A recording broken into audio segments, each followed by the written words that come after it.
Hi viewers, welcome to Politicos media. ప్రస్తుతం మనం Jubilee హిల్స్లో ఉన్నటువంటి అల్లు అర్జున్ నివాసం దగ్గర ఉన్నాము. నిన్న ఉస్మానియా యూనివర్సిటీ జేఏసీ నాయకులు వచ్చేసి అల్లు అర్జున్ ఇంటిపైన దాడి చేసిన విషయం మనకు తెలిసిందే. వాళ్ళు వచ్చింది యాక్చువల్గా అల్లు అర్జున్ ఇంటిని ముట్టడించి ఎవరైతే ఆ బాధిత రేవతి కుటుంబం ఉందో రేవతి కుటుంబానికి ₹1,00,00,000 నష్టపరిహారం అందించాలని ఒక డిమాండ్తోని ఉస్మానియా యూనివర్సిటీ నాయకులు జేఏసీగా ఏర్పడి వాళ్ళంతా కూడా అల్లు అర్జున్ నివాసం ముట్టడికి రావడం జరిగింది. అయితే ఇక్కడ పోలీసులు ఉండడంతో ఆ ఉస్మానియా యూనివర్సిటీ జేఏసీకి పోలీసులకు మధ్య తోపులాట జరిగింది. ఆ ప్రాసెస్లో ఆ ఓయూ జేఏసీ నాయకులు కూడా ఏదైతే అల్లు అర్జున్ బ్యాక్గ్రౌండ్లో మనకి ఇల్లు కనబడుతుందో ఆ ప్రహారీ కూడా దూకి లోపలికి వెళ్ళి ఆ పూల కుండీలను ధ్వంసం చేసి పూల మొక్కలను కూడా ధ్వంసం చేసి టమాటాలతో రాళ్లతో ఆ ఇంటిపైకి దాడి చేయడం జరిగింది. వాళ్ళంతా కూడా ఒకటే డిమాండ్ చేశారు, ఎవరైతే చనిపోయిన రేవతి ఉందో ఆ రేవతి కుటుంబానికి ₹1,00,00,000 ఎక్స్‌గ్రేషియా ప్రకటించాలి. ఇప్పటివరకు ₹25 లక్షల డొనేట్ చేస్తున్న అల్లు అర్జున్ ఇప్పటివరకు ఆ చెక్కు కూడా ఆ బాధిత కుటుంబానికి అందజేయలేదు. ఆ పిల్లోడు కూడా హాస్పిటల్లో ఉన్నా కూడా వెళ్ళి చూడలేదు, పరామర్శించలేదు. కానీ లీగల్గా ఇది కరెక్ట్ కాదు అది అని చెప్పేసి లాజిక్లెస్ మాట్లాడుతున్నాడని చెప్పేసి ఇమీడియట్గా ఆ కుటుంబానికి న్యాయం చేయాలనే ఉద్దేశంతోనే మేము ఈ ఇంటికి ముట్టడిస్తున్నామని చెప్పేసి ఆ ఓయూ జేఎస్ నాయకులు చెప్పడం జరిగింది. అయితే అప్పటికి అప్రమత్తమైన పోలీసులు కూడా వాళ్ళందరినీ కూడా ఇమీడియట్గా అరెస్ట్ చేసి స్టేషన్కి తరలించడం జరిగింది. అయితే ఇవాళ మార్నింగే వాళ్ళకు బెయిల్ కూడా వచ్చింది. వాళ్ళు మళ్ళీ బెయిల్ మీద బయటకు వచ్చారు. అయితే దీనిపై రాజకీయంగా పెద్ద దుమారం రేగింది. కాంగ్రెస్ నాయకులే సీఎం రేవంత్ రెడ్డి కాంగ్రెస్ కార్యకర్తలను పురిగొల్పి వాళ్ళందరి మీదకి అల్లు అర్జున్ ఇంటి మీదకి ఉసిగొల్పిండని చెప్పేసి బీజేపీ మరోవైపు బీఆర్ఎస్ కూడా కాంగ్రెస్ పైన విమర్శలు వ్యక్తం చేస్తున్నాయి. మరి ముఖ్యంగా రేవంత్ రెడ్డిని టార్గెట్ చేస్తూ కూడా ఇటు బీజేపీ అయితే ఇటు బీజేపీ అవ్వచ్చు, అటు బీఆర్ఎస్ అవ్వచ్చు, ఈ రెండు కూడా సీఎం రేవంత్ రెడ్డి లక్ష్యంగా సీఎం రేవంత్ రెడ్డి కేంద్రంగా కూడా అల్లు అర్జున్ ఇంటిపైన దాడికి కూడా సీఎం రేవంత్ రెడ్డి బాధ్యత వహించాలని, అల్లు అర్జున్ ఇంటిపై దాడి చేసింది కూడా కాంగ్రెస్ కార్యకర్తలేనని చెప్పేసి అటు బీజేపీ అంటుంది, ఇటు బీఆర్ఎస్ అంటుంది. అయితే బీఆర్ఎస్ మరీ ఎక్కువ కూడా ఈ ఇష్యూ మీద ఎక్కువ రైజ్ చేసి సినిమా ఇండస్ట్రీకి సపోర్టుగా సోషల్ మీడియాలో కూడా పోస్టులు పెడుతూ ఆ బీఆర్ఎస్ కార్యకర్తలు కూడా తెలుగు సినిమా ఇండస్ట్రీ ఆంధ్రప్రదేశ్కి వెళ్ళిపోయే విధంగా సీఎం రేవంత్ రెడ్డి చర్యలు ఉన్నాయని చెప్పేసి అటు బీఆర్ఎస్ నాయకులు కూడా సోషల్ మీడియాలో పోస్టులు చేయడం జరుగుతుంది. అయితే మరోవైపు వాటికి కౌంటర్గా ఇటు కాంగ్రెస్ కార్యకర్తలు కూడా ఎవరైతే ఇంటి మీద దాడికి యత్నించారో, ఎవరైతే ఇంటి ముట్టడికి వచ్చిన ఓయూ జేఏసీ నాయకులు ఉన్నారో వాళ్ళంతా కూడా ఆల్రెడీ టీఆర్ఎస్ కార్యకర్తలే, వాళ్ళందరూ కూడా కేటీఆర్తో తర్వాత కేసీఆర్తో కవితతో దిగిన ఫోటోలు ఉన్నాయని చెప్పేసి వాళ్ళు ఫోటోలు రిలీజ్ చేసి వాళ్ళు కూడా సోషల్ మీడియాలో సర్క్యులేట్ చేయడం జరిగింది. ఇటువైపు కాంగ్రెస్ నేతలతో దిగిన ఫోటోలు కూడా ఉన్నాయని చెప్పేసి వాళ్ళు మీ కార్యకర్తలే మీ నాయకులే అని చెప్పేసి ఇటు వీళ్ళు కూడా సోషల్ మీడియాలో ఫోటోలు కూడా వైరల్ చేయడం జరిగింది. మొత్తంగా ఇదంతా కూడా రాజకీయంగా దుమారం చెలరేగుతుంది.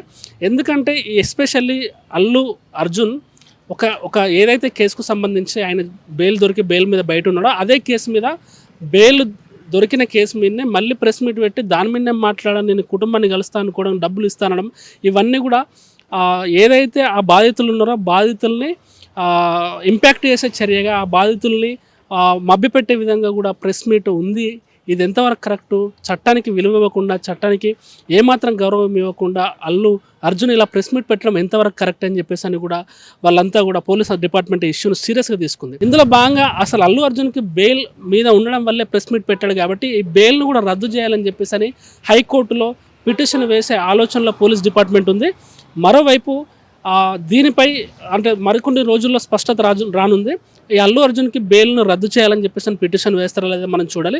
మరోవైపు అల్లు అర్జున్ కూడా ఈ ఏదైతే ఆ బాబు చనిపోయిన రేవతి ఉందో రేవతి వాళ్ళ బాబు ఇప్పుడు హాస్పిటల్లో ప్రాణాలతో కొట్టుమిట్టాడుతున్నాడు బుడ్డోడు శ్రీతేజు. ఆ శ్రీతేజ్ కూడా ఇప్పటికీ హాస్పిటల్ బెడ్ మీదే ఉన్నాడు. బ్రెయిన్ డెడ్ అయింది కానీ ఇవాళ నుంచి ఈ మధ్యన కోలుకుంటుండని చెప్పి డాక్టర్లు చెప్పారు. అయితే అల్లు అర్జున్ కూడా ఈ విషయాన్ని సీరియస్గా తీసుకొని ఆ బాబుకి ఏదైనా చేదోడ వాదోడగా నిలబడాలని చెప్పేసి ఆ బాబుకు హాస్పిటల్లో ఉన్న బాబుకు కానీ లేకపోతే ఆ బాబు భవిష్యత్ అవసరాల దృష్ట్యా కానీ ఆ అబ్బాయి పేరు మీద శ్రీతేజ్ పేరు మీద ఒక ట్రస్ట్ ఏర్పాటు చేసి ఆ ట్రస్ట్లో ₹2,00,00,000 కూడా ట్రస్ట్కు విరాళం కావచ్చు లేదంటే ట్రస్ట్కు ఇవ్వాలని చెప్పేసి డొనేట్ చేద్దామని చెప్పేసి అల్లు అరవింద్ అనుకుంటున్నట్టు తెలుస్తుంది.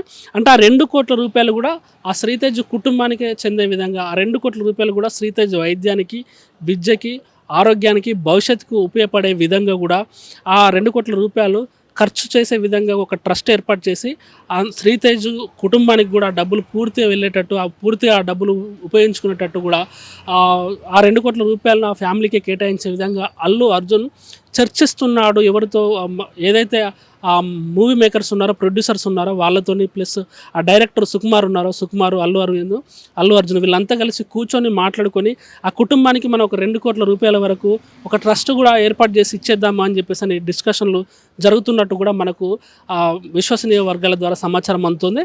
అంటే మొత్తానికి ఆ ఫ్యామిలీకి మనం బాసటగా నిలవాలి, ఆ ఫ్యామిలీకి మనం అండగా ఉండాలనే ఒక ఉద్దేశంతోనే అల్లు అర్జున్ ఒక 2 కోట్ల రూపాయలు ఆ కుటుంబానికి ఇచ్చి ఒక ట్రస్ట్ లాగా ఏర్పాటు చేసి ఒక అకౌంట్లో వేయాలని చెప్పేసి అని అల్లు అర్జున్ భావిస్తున్నట్టు తెలుస్తుంది. అందులో భాగంగానే ఆ మూవీ ప్రొడ్యూసర్స్తో, మూవీ డైరెక్టర్తో చర్చలు కూడా జరిగినట్టు తెలుస్తుంది. దానికి సంబంధించిన ప్రకటన కూడా మరికొద్ది రోజుల్లో రానున్నట్టు మనకు తెలుస్తుంది. అయితే దానికి లీగల్ ఇష్యూస్ ఉన్నాయి కాబట్టి మరి ఆ విషయాల మీద కూడా వాళ్ళంతా కలిసి ఇప్పుడు మరి కోర్టు పరిధిలో ఉంది కాబట్టి ఈ విషయం మీద మనం రెస్పాండ్ అవ్వచ్చా కాదా అని చెప్పేసి అని వాళ్ళంతా కూడా చర్చిస్తున్నట్టు మనకు తెలుస్తుంది. ఆల్రెడీ ఇప్పటికే ఆ ఇష్యూ మీద ఆ లీగల్ ఒపీనియన్ ఏం తీసుకోకుండా డైరెక్ట్ బయటకు వచ్చేసి అల్లు అర్జున్ ఎగ్జైట్ అయిపోయి ఆ ప్రెస్ మీట్ పెట్టి సీఎం రేవంత్ రెడ్డి మీద కానీ లేకపోతే ఆ కేసు సంబంధించిన పోలీసుల మీద కూడా మాట్లాడడం కూడా పోలీస్ డిపార్ట్మెంట్ సీరియస్ తీసుకుంది. కాబట్టి ఇక ముందు చేయబోయే చర్యలు ఏవైతుంటే అవి జాగ్రత్తగా ఆచితూచి చేయాలని చెప్పేసి అని అల్లు అరవింద్ తర్వాత అల్లు అర్జున్ తరపున న్యాయవాదులు కూడా భావిస్తున్నట్టు తెలుస్తుంది.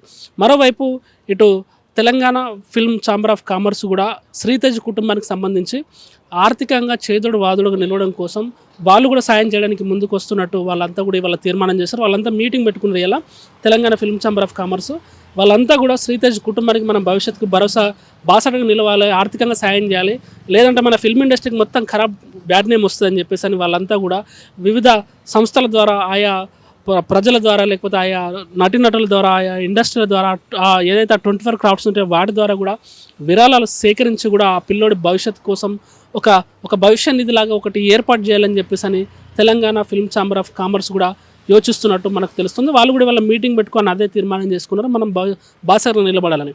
మరోవైపు ఈ అంశం అనేది పొలిటికల్గా కూడా దుమారం లేపుతుంది. అంటే మీరంతా కూడా కాంగ్రెస్ ప్రభుత్వం, రేవంత్ రెడ్డి ప్రభుత్వం తెలంగాణలో ఫిల్మ్ ఇండస్ట్రీని ఉంచదలుచుకోవట్లేదు, ఫిల్మ్ ఇండస్ట్రీ మీద రేవంత్ రెడ్డి కక్ష కట్టిండు కాబట్టి టార్గెట్ చేస్తుండని చెప్పేసి అని అటు ఆంధ్రప్రదేశ్ నాయకులు కొంతమంది రెస్పాండ్ అవుతున్నారు, ఇటు తెలంగాణ నాయకులు బీజేపీ కానీ బీఆర్ఎస్ వాళ్ళు కూడా అట్లే అంటున్నారు. ఇదే ప్రాసెస్లో తెలంగాణ నుంచి ఫిల్మ్ ఇండస్ట్రీ ఏపీకి రావాలని చెప్పేసి అని తెలంగాణ ఆంధ్రప్రదేశ్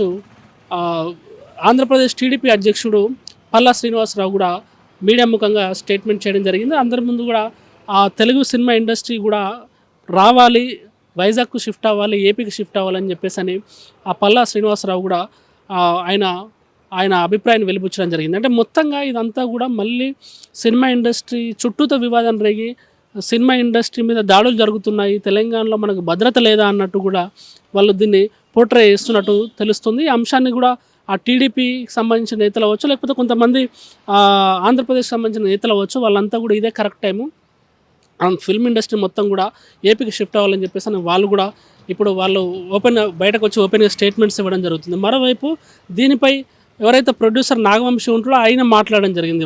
వాళ్ళంతా కూడా, ఎందుకంటే ఇప్పుడు ఏదైతే ఇన్సిడెంట్ జరిగిన తర్వాత సినిమాటోగ్రఫీ మంత్రి కోమటిరెడ్డి వెంకటరెడ్డి, అలాగే మరోవైపు సీఎం రేవంత్ రెడ్డి అసెంబ్లీలో కూడా ఇక ముందు వీళ్ళకు ఏవి కూడా బెనిఫిట్ సోర్స్ ఉండవు, టికెట్ హైక్స్ ఉండవు అని చెప్పేసి అని స్టేట్మెంట్స్ ఇవ్వడంతో ఎవరైతే ప్రొడ్యూసర్లు ఉంటారో సినిమా ఇండస్ట్రీ మొత్తం అలర్ట్ అయింది. ఎట్లయినా చేసి మనం రేవంత్ రెడ్డి దగ్గరికి వెళ్ళి రేవంత్ రెడ్డిని కూల్ చేసేయాలి, తర్వాత ప్రభుత్వాన్ని చేసేసేయాలి, కూల్ చేసి మళ్ళీ మనకి, ఎందుకంటే భవిష్యత్తులో ఇప్పుడు సంక్రాంతి అంటేనే సినిమాల సీజను, సో ఇప్పుడు సంక్రాంతికి విడుదలయ్యే సినిమాలకు కూడా ఎఫెక్ట్ పడుతుంది కాబట్టి మనం ఎట్లయినా చేసి సీఎం రేవంత్ రెడ్డి అపాయింట్మెంట్ తీసుకొని ఆ సీఎం రేవంత్ రెడ్డిని, సినిమాటోగ్రఫీ మంత్రి కోమటిరెడ్డి వెంకటరెడ్డిని కలిసి మా బాధలు చెప్పుకొని, మా పరిస్థితులు కూడా చెప్పుకొని, మాకు అనుకూలంగా ఒక జీవో తెప్పించుకోవాలని చెప్పేసి అని కూడా సినిమా ఇండస్ట్రీ పెద్దలు భావిస్తున్నట్టు తెలుస్తుంది. అందులో భాగంగానే దిల్ రాజు అమెరికా పోయిండు. ఏదైతే ఆ గేమ్ చేంజర్కి సంబంధించిన ప్రీ రిలీజ్ ఈవెంట్ ఉందో, ఆ దిల్ రాజు అమెరికా నుంచి రాగానే ఆ దిల్ రాజు తీసుకొని సీఎం రేవంత్ రెడ్డి దగ్గరికి వెళ్ళి ఏదైతే ఈ టికెట్ రేట్ల హైక్స్ విషయంలో, లేకపోతే ఏదైతే ఈ బెనిఫిట్ షోస్ విషయంలో అక్కడి నుంచి కూడా దిల్ రాజు ద్వారా ప్రభుత్వానికి వాళ్ళు ఒక విన్నవించుకునే అవకాశం మాత్రం మనకు కనబడుతోంది. దాని గురించి కూడా మనం చూడాలి. దిల్ రాజు అమెరికా నుంచి వచ్చిన తర్వాత కూడా సీఎం రేవంత్ రెడ్డిని కలిసే ఆలోచనలో ఫిల్మ్ ఇండస్ట్రీ బడా నిర్మాతలు ఉన్నట్టు కూడా మనకు స్పష్టంగా తెలుస్తుంది. మరోవైపు రాజకీయంగా ఇది మాత్రం మంటలు రేపుతుంది. మరి ఈ విషయంలో ఇప్పుడు అల్లు అర్జున్‌కి బెయిల్ ఉంటుందా? బెయిల్ రద్దవుతుందా? అలాగే అల్లు అర్జున్ ఏదైతే 2 కోట్ల రూపాయలు శ్రీతేజ్‌కి ఇవ్వాలనుకుంటుండో అది ఇస్తాడా? ఇవ్వడా? లేకపోతే ఇటు పొలిటికల్‌గా కూడా ఇప్పుడు ఈ దాడి జరిగిన తర్వాత వీళ్ళు పలానా మీ మనుషులే, మీ కాంగ్రెస్ మనుషులే, మీ బీఆర్ఎస్ మనుషులే అని ఒకరికొకరు పార్టీలని విమర్శించుకుంటున్నాయి కదా! దానికి సంబంధించి రానున్న రోజుల్లో అప్డేట్స్ ఎలా ఉండబోతున్నాయి? అసలు ఈ అంశం చిలికి గాలివానలాగా మారుద్దా ఇంకా కూడా? లేదంటే ఇక్కడితోనే సెటిల్ అయిపోద్దా? అసలు ఏ మలుపు తిరుగుతుందో మనం రాబోయే రోజుల్లో వేచి చూద్దాం. దానికి సంబంధించిన మరిన్ని అప్డేట్స్ కోసం మీరు stay tune to Politicos media. Please subscribe to the channel and download the Politicos app from the links in the description.